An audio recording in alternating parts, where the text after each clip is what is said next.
The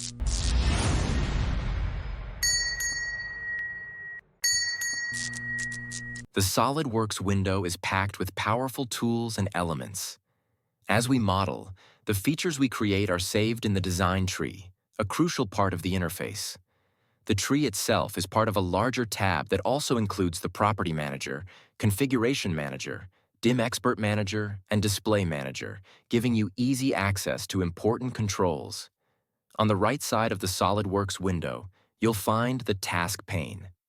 This handy area contains multiple tabs that give you quick access to various tools and resources. At the bottom of the screen, there's the status bar, which displays important messages and current information as you work. In the center of it all is the graphics area. This is where the magic happens.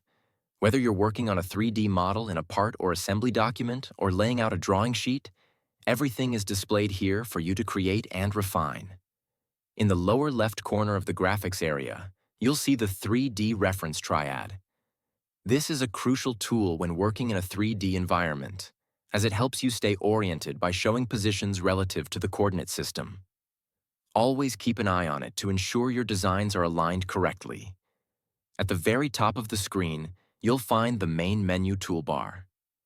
By default, it slides out when you hover over it with your cursor and hides again when you move your cursor away.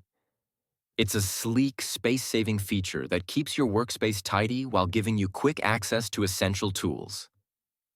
To start working in SOLIDWORKS, the first step is to select a command. There are several ways to do this, but one of the most efficient is through the CommandManager.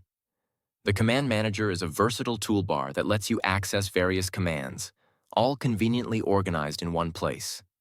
You can easily switch between different sets of commands without cluttering your screen, making it a powerful tool for streamlining your workflow. To customize the CommandManager, simply right-click within it to access the enabled commands. Then, click on Tabs to open an expanded window where you can turn tools on or off as needed. Each tool can be toggled individually, giving you full control over which commands are displayed. You can also toggle individual toolbars on or off separately. To do this, select Toolbars, and then choose which ones you want to enable or disable. It's that simple. In the upper right corner of the menu bar, you'll find the Search window, the Login to SOLIDWORKS icon, and the Help icon, which activate Flyout menu.